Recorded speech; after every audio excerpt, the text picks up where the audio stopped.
नमस्कार. बुलेटिन 13च्या बातमीपत्रात आपले स्वागत. झारखंड सरकारच्या विरोधात जैन समाज आक्रमक, येवल्यात काळ्या फिती लावून मूक मोर्चा.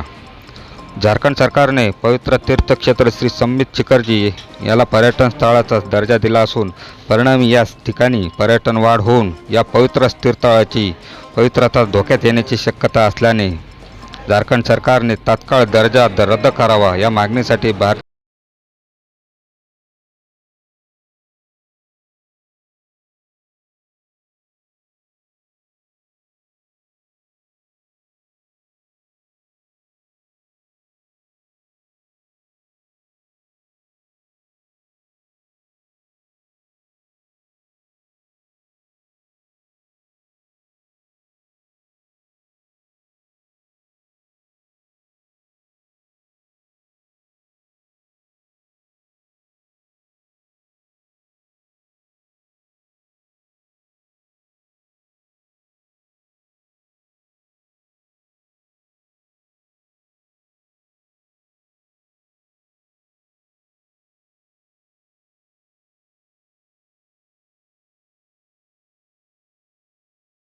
अत्यंत तीव्र आहेत याची मला जाणीव झालेली, म्हणून ह्या आज आम्ही शासनाला पोहोचू अशी आपल्या सर्वांना ग्वाही देतो.